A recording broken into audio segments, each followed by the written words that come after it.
বিস্তার মানে মনগুলিকে বিস্তারে নিয়ে যাওয়া এই আলোচনাটির মধ্য দিয়ে আমি সত্যি মানে মন্ত্রমুগ্ধের মতো শুনছিলাম এবং অবাক হয়ে যাচ্ছিলাম যে দেখে সত্যি তাই এই যে নপাড়া গ্রাম, এই যে গ্রামে সাধনা কখনো ব্যর্থ হয় না। এই গ্রামের এই যে এলাকা, এই যে নপাড়া সৎসঙ্গ কেন্দ্র মন্দির যেখানে ঘুরে উঠছে বাস স্ট্যান্ডে, সেই বাস স্ট্যান্ডের যে কেন্দ্র মন্দির তিন করে তিলকজমা হতে পারে, বিন্দু বিন্দু করে সিন্ধু হতে পারে।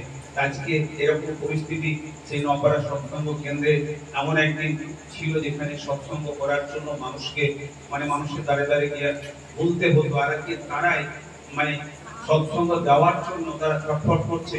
আমার জয়ন্তের কাছ থেকে আমরা শুনলাম যে এই 30টা দিন মাসে তার মধ্যে 30টা সৎসঙ্গ ওভার হয়ে গেছে, মানে ডেট দেওয়া যাচ্ছে না। এরকম শুধু বাংলা বা ভারতবর্ষ নয়, ওই ভারতের সারা বিশ্ব জুড়ে কিন্তু গত পরশুদিন, আজকে 4 তারিখ, গত পরশুদিন শ্রী ঠাকুরের মানে শুভ আগমনী উৎসব পেরিয়ে গেল তার লীলাভূমি দেওঘরে। শ্রী ঠাকুর 1946 সালের 2 সেপ্টেম্বর তিনি সেখানে এসেছিলেন সেই সকালে।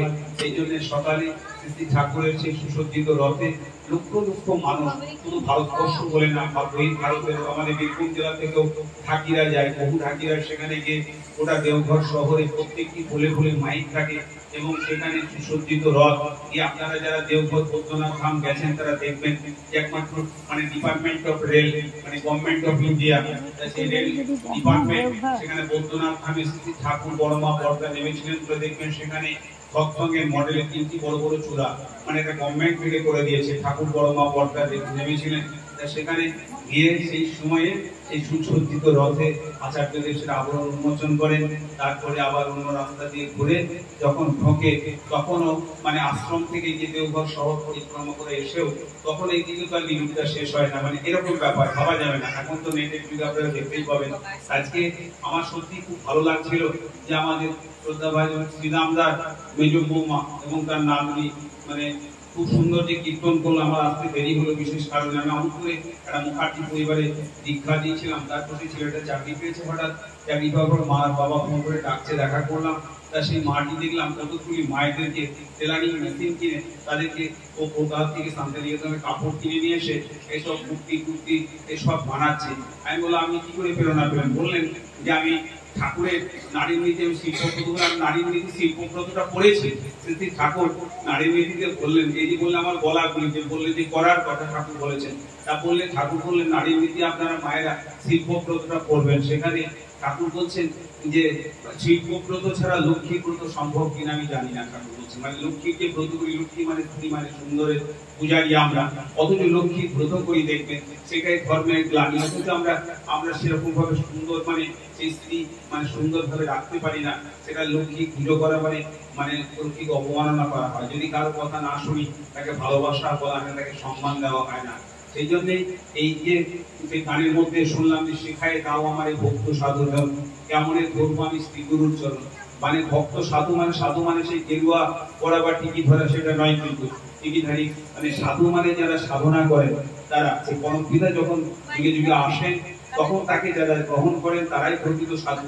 কারণ আজকে দেখবেন সমাজে অনেকে মালাধারী এরকম অনেক কৃষ্ণ মন্ত্রের সমস্ত সমাজ অনেকে দেখতে পাই, কিন্তু এই যে ব্যাপারটা যাকে তুলসীর পাতা আমরা নারায়ণের পুজোতে দিই, আজকে সব কারণগুলো তো আমরা জানি না। যখন মহাপ্রভু এলেন 550 বছর আগে, তখন ওরা মহাপ্রভু এলেন তখন সেই পিলের রোগ মানে কি বলছে পিলে কি রোগ হতো মানে তখন সেই পিলের পেটে হয়ে মারা যেত, মানে কি একটা ছিল সেই সময়ে।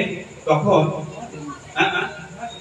লিভার বেড়ে যেত, তখন সেই সময়ে তখন মানে ঝাঁকে ঝাঁকে কাতারে কাতারে লোক মারা যাচ্ছে, গ্রামকে গ্রাম উজাড় হয়ে যাচ্ছে। তখন মহাপ্রভু বললেন যে তুলসীর পাতা এর প্রতিষেধ, মানে তুলসীর পাতা। আমরা এখন তুলসী গাছে প্রণাম করি, হরি গাছ বলে প্রণাম করি, কিন্তু সেটাকে বাঁচিয়ে রেখেছে। তুলসী পাতা খেলে যে জাম ওই রোগের জামটা নষ্ট হতে পারে। তখন তুলসীর পাতা খাওয়া ধরলো এবং তারপরে এই হরিনাম করতে করতে তখন মানে তখন বললে ভগবানের নাম করলে তখন এরকম হরিনাম করলে তখন মানে সেই সব রোগ থেকে মুক্তি পেত, সেই গ্রামটা রক্ষা পেত। তখন এরকম তখন তারা বলে করতে গেলে তখন মালা নিতে হবে, কারা আসছে দলে, তখন সেটা ছিল।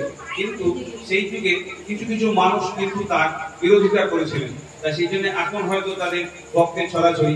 তাই সেরকম তিনি যখন যুগে যুগে আসেন, পরমহংসদেব যখন এলেন তখনও তাই তাকে পাগল ঠাকুর বলেছিল। তাই ঠাকুর অনুকূল চন্দ্র সেই যুগে যারা সেই গোবিন্দের, সেই ভগবান শ্রীকৃষ্ণের যারা ছিল, যারা মহাপ্রভুর সময় মহাপ্রভু ছিল, তারাই কিন্তু এই যুগে ঠাকুর অনুকূল চন্দ্রের হতে পারবে, নচেত কিন্তু তারা ঠাকুরকে বুঝতে পারবে না।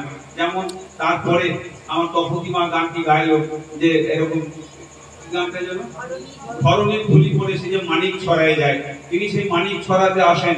সেই মানিকটা বুঝতে পারে সেই মানে কষ্টি পাথর, মানে কষ্টি আগুন বেরোয় সব পাথরে, যেমন পরমহংসদেব বললেন সব নদীতে কি আগুন থাকে রে, তা ব্যাপার করে সেই কষ্টি পাথর চিনতে হয়। তাই এরকম সেই মানিককে চিনেও সেই পরম মানিক তিনি হচ্ছেন স্বয়ং ঈশ্বর, তিনি সর্বশক্তিমান, তিনি সব করতে পারেন। এরকম গঙ্গার তীরে একদিন এক সাধু মানে একজন মানে তিনি তপস্যা করে, তার টাকা পয়সার খুব দরকার।